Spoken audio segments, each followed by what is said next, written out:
Hellfire and the Fall of Empire. We are in the Decapolis, the Hippopolitan metropolitan area, and today we need to find out what happens in Pella. We have suppressed a rebellion. The Canothan insurgency has been defeated, except for a couple of lone holdouts in Pella. Diplomatic negotiations have broken down, and the war has gone hot. Kind of. We are going to hit them with overwhelming force. Question is, what rule set are we going to use? You cannot go wrong using Hellfire, generic 1300 SF, Wargame rules by Jim Webster. Hellfire and the Fall of Empire is also by Jim Webster. These are, man, peanut butter and chocolate, ebony and ivory. Two things that go great together. Except Hellfire is really complicated, right? Surprise, outflank, melee casualties. It's a little vague. The group is a maneuver unit. It will tend to be a company. Now, our fight here is between 2 battalions versus 5 companies of defenders. I got 2 battalions of regular infantry. Each one has a company of medium armor and artillery and an engineer company supporting them. So this might work really well, except it's really complicated. I don't have miniatures. There's a whole lot of moving around. Not going to work so great. In the last episode, I said, maybe we can use Hell and Fateful Decisions. Now, in Hell and Fateful Decisions, it says here, you are placed in the position of battalion commander. But I have 2 battalions on the attacking side, which is really my side. I'm trying to hold this kingdom together. So I need 2 players to do that. So that's not going to work. I thought maybe we could use Hell and Microcosm. Now, Hell and Microcosm uses the battalion as the maneuver element, which means I've got like 2 maneuver elements on the attacking side and 5 companies, call it 1. So it's 2 to 1. That's like, what kind of war game is that, you know? So I stepped back and I thought, well, how else am I going to do this? There's like a little hole in my war games here. And I thought, you know what? Why don't we just go ahead and figure it out? Why don't we build a game of our own? Why don't we just look at this situation? So one of the guides that Jim provides us with in Hellfire and the Fall of Empire, I'm drawing it in Jim Webster rules here, guys. He says, when you have a situation like this, that you're attacking a city, you have militia and you have like regular, they're called an expeditionary force. That's all the Canothan Rebellion has left here in Pella. They've got 3 companies of militia. Green, these guys don't have any armor.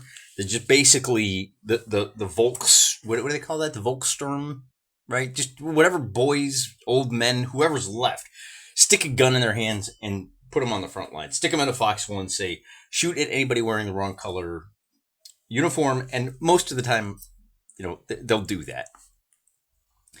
Then you have the regular expeditionary company. So I thought, you know what we're going to do? Why don't we just do this? Why don't we just kind of figure it out? So I thought, let's draw the situation as it stands. And I'm sorry, Jim, I kind of lost the thread there. Jim says you're going to put your 3 militia kind of out on the edges of town, and they can fall back to the city core where your regular, this is kind of your, what would you call this? This isn't your regular army, right? We've got regular forces on the attack. These guys are more like your National Guard.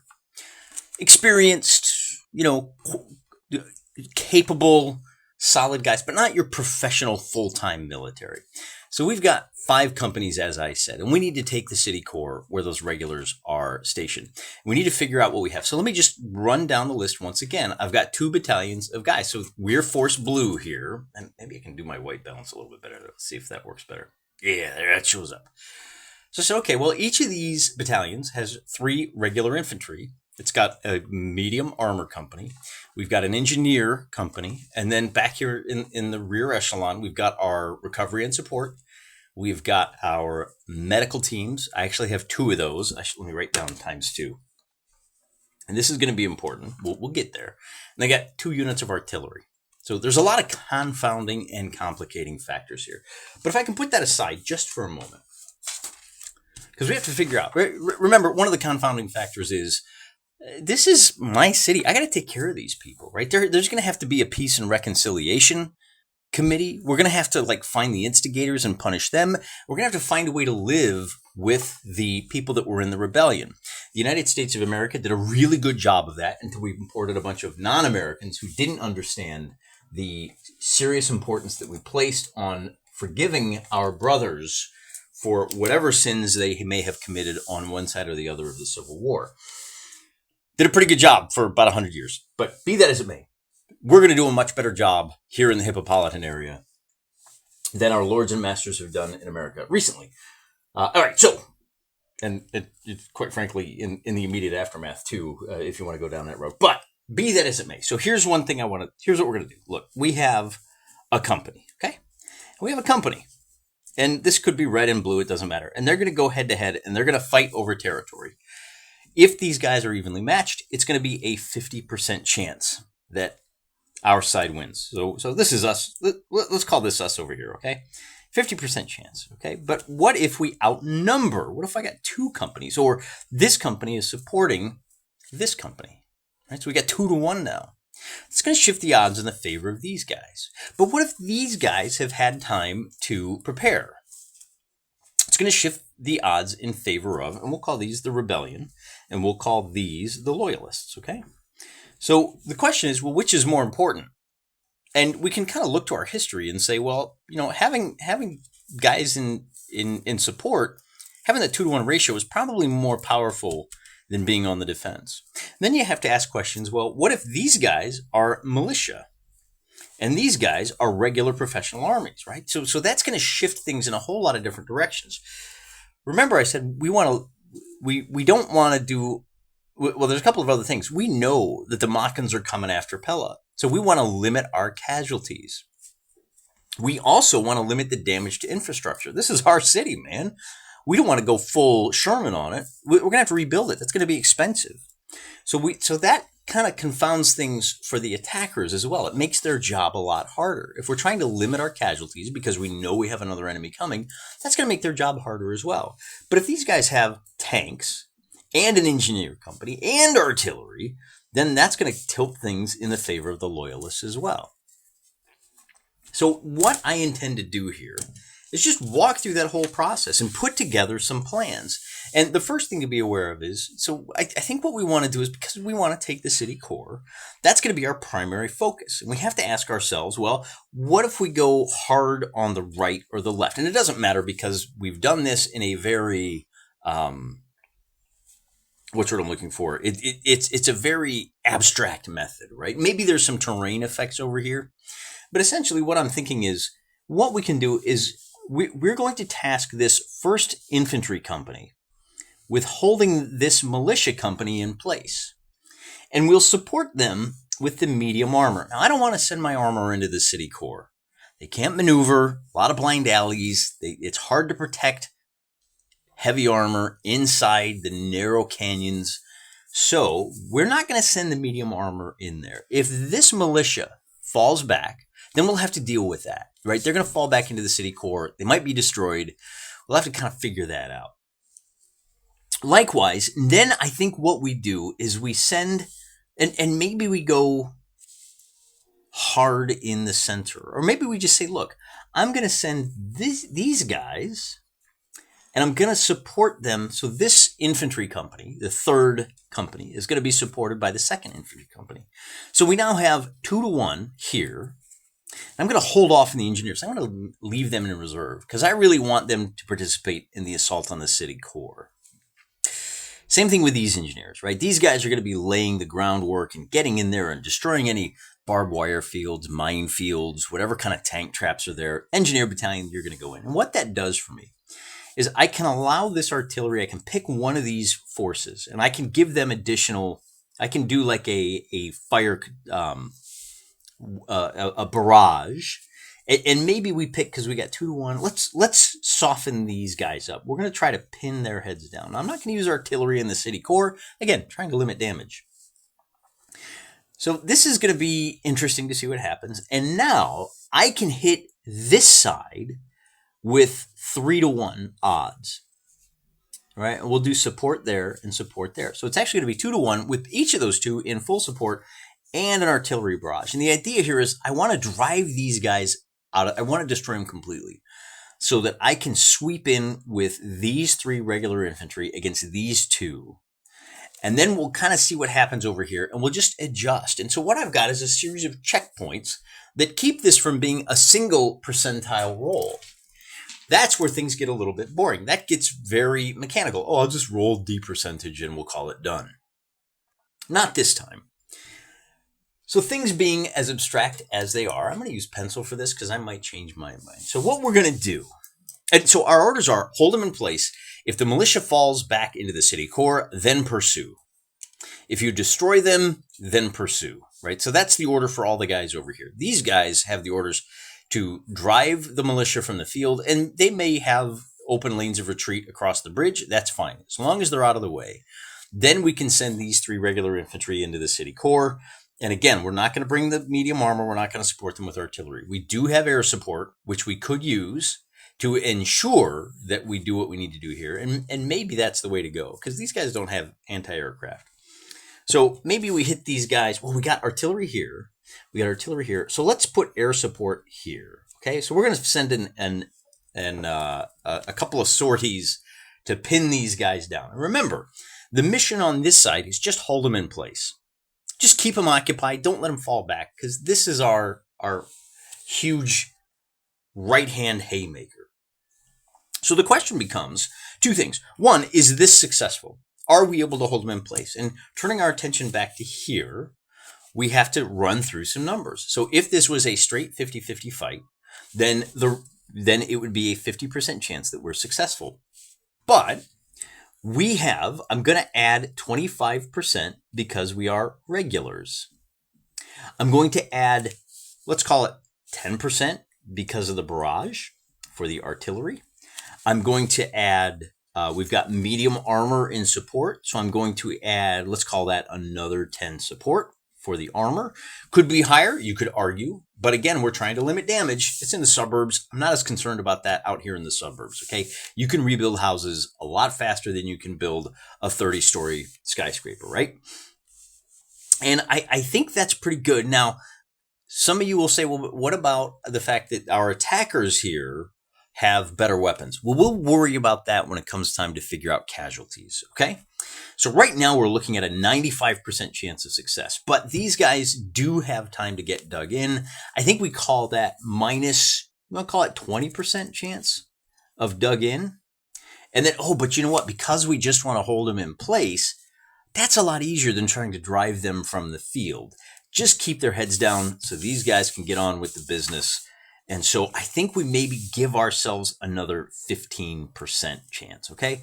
So if we add all those up, these negate 50, 25, 15, that's 90%. We have a 90% chance of success. Now, if you wanted to, you could say the lower the roll, the less casualties you take. What I want to do is limit my casualties. I'm going to say either none, light, or heavy. And anybody that takes heavy casualties is essentially eliminated, okay? They're going to be too spent. They can recover them. Anybody that takes light casualties will be available for the fight for the city core, but that will limit their effectiveness because they're battered, their morale is shaken, and all of that. Let's see, arty or armor. So is that it? Yeah.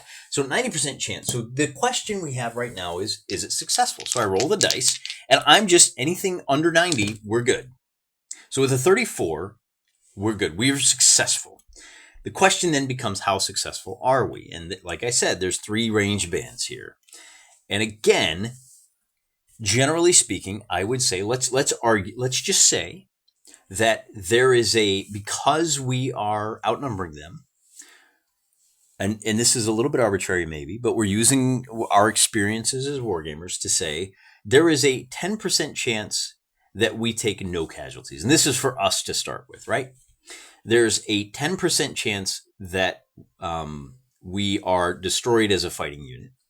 And there is basically an 80% chance. So we'll call that, because we had such a heavy benefit and we got better armor, right? So that's the other reason I think maybe we call this a 5% chance that we're destroyed as a fighting force. We're successful in like pinning them in place, but we're going to roll for them too, right? So this is us, this is them.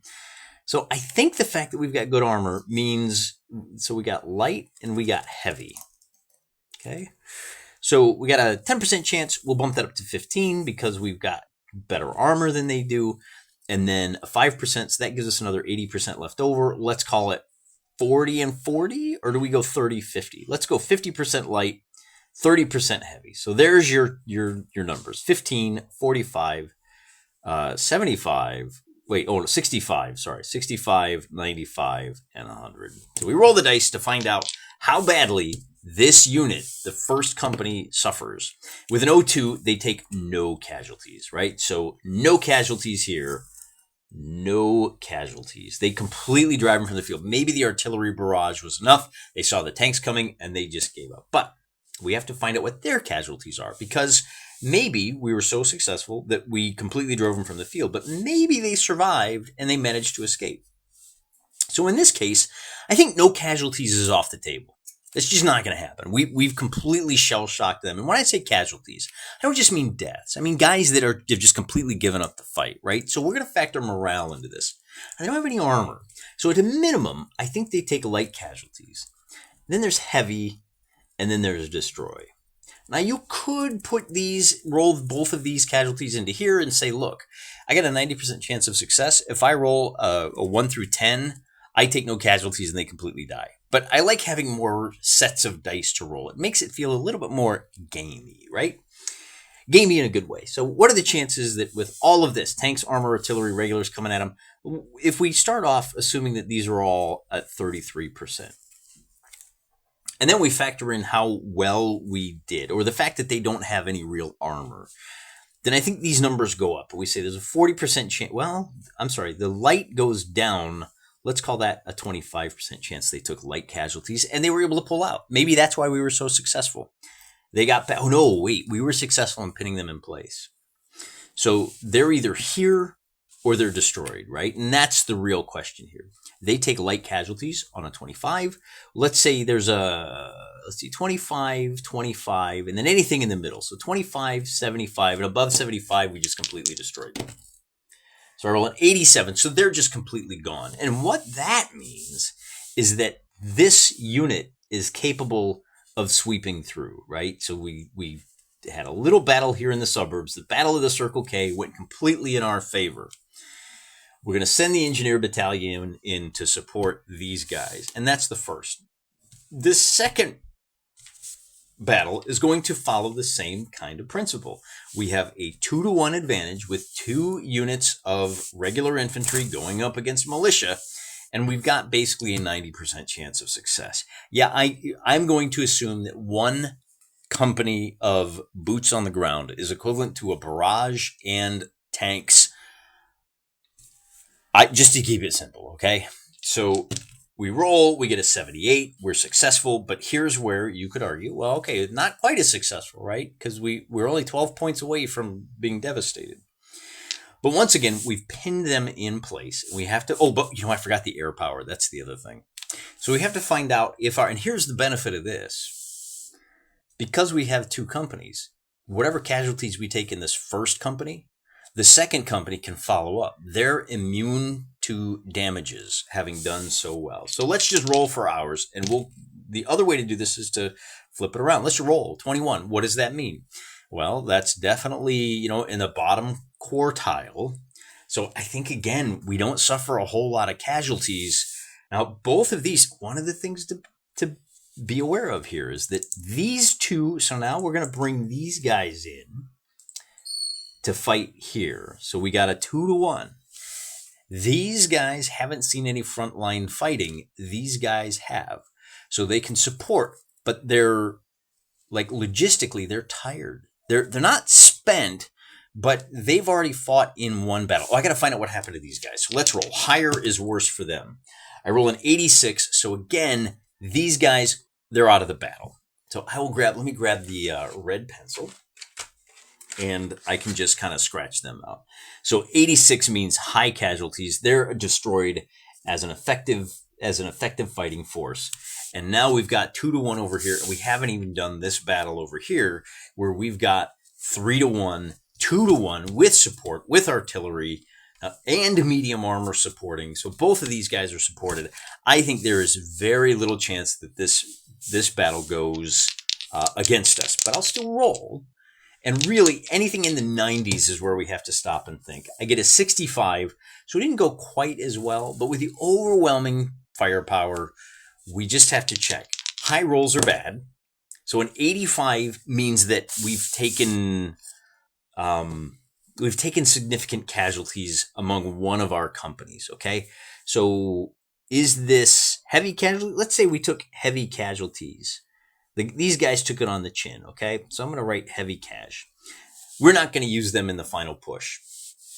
Instead, we're going to bring this reserve battalion in with this attacking battalion in reserve.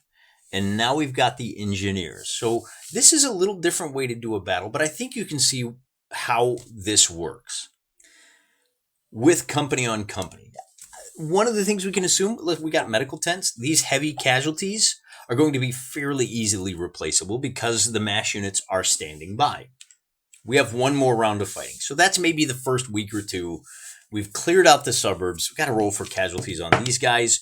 75. So they're done as a fighting force too. So now we have one more battle. And in this case, it's going to be the same thing. I've got one fresh unit. I've got 3 fresh. So we're at 3-2. But I also have 2 supporting. All right. So we'll call that a 2-1. And now these guys are regulars, so it's not quite as good. We got to recalculate this because the regulars are going to be, so we start at 50, and we're better, but not 25% better, right? Because we're regulars going up against an expeditionary company, we're just going to call that, instead of plus 25, let's call it plus 10. That's pretty good, right? And then we're not using the artillery. We're not bringing our medium armor up, but we do have the engineers clearing the way. So I'm going to give ourselves 10% we're successful in taking the city core. And what else do we have? We have, I think that's about it. Oh, I know what it was. We have plus 2-1 odds. So I'm going to give myself another 25% for that. And that 2-1 odds, again, includes the support that we have coming up. So that gives us, again, we're at 95% chance of success. This may not be such a surprise, right? We definitely have, I mean, if you just kind of count the boxes, we've got 6, 7, 8, 9, 10, 11, 12, 13, 14, 15. We've got 3-1 odds. But these guys are, well, you know what? Those guys are in defensive situations. Oh, you know what I forgot? I was going to say the energy weapons apply to casualties. To the casualties we deliver, right? But we'll get to that. We'll do that this time. Like, we didn't really take any significant casualties in the last one, or we rolled high enough that it didn't really make a difference. But they are dug in and they're in the city core, which is going to make it a lot harder. So before we gave 20, let's call it 25% dug in. Okay. So with that, we've only got, oh my goodness, only a 70% chance of success, at least on this first roll. Is there anything we can do to increase the odds there? We said this was because of the engineers.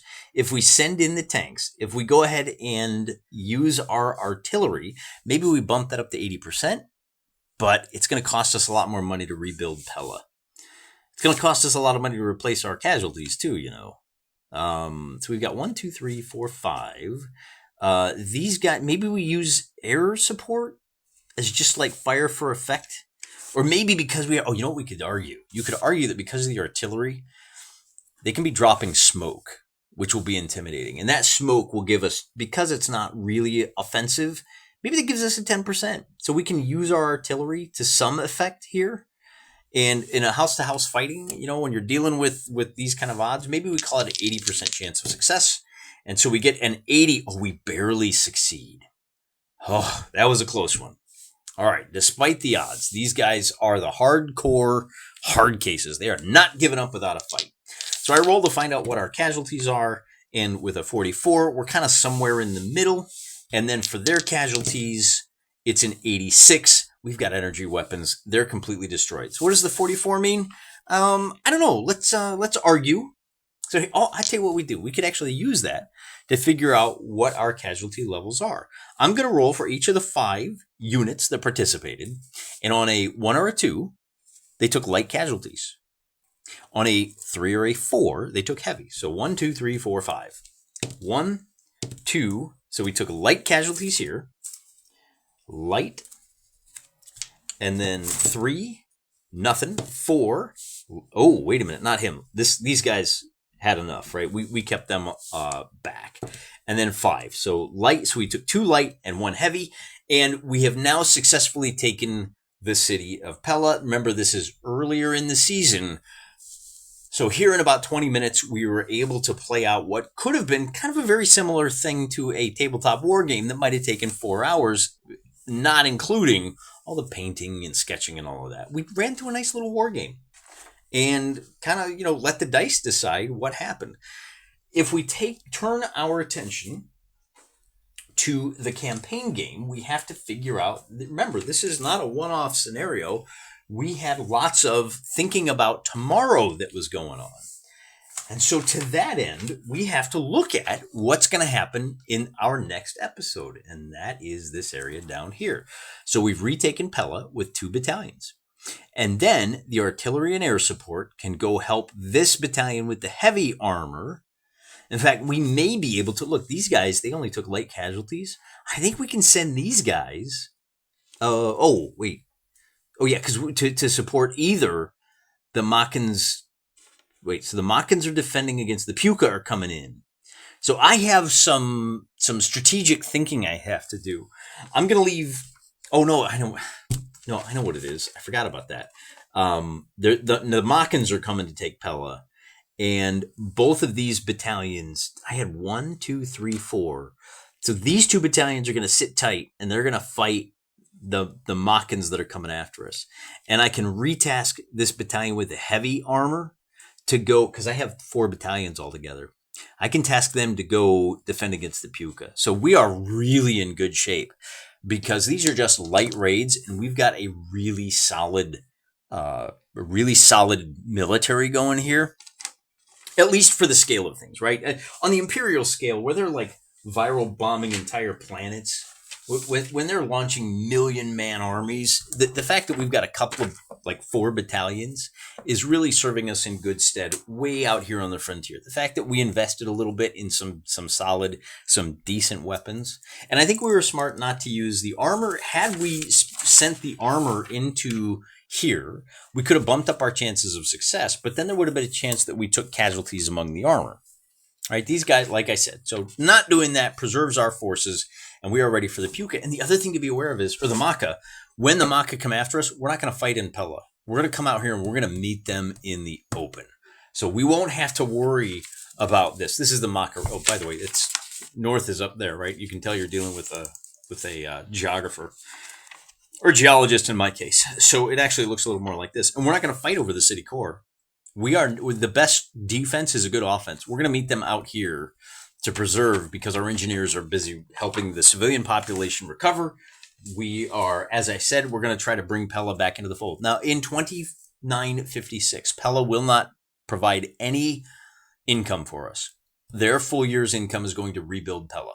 But then in 2957, we'll be able to take advantage of Pella. That's going to be another. I think Pella. I forgot to update the population numbers on this map. I'll do that. I think Pella only has 6 population, and I think Damascus is down to 4. But I'll do that later. For now, it was a fun little.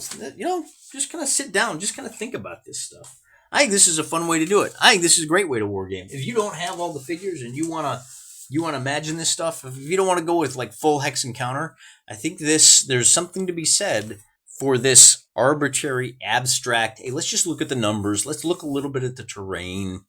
Let's look at, who's got time to prepare.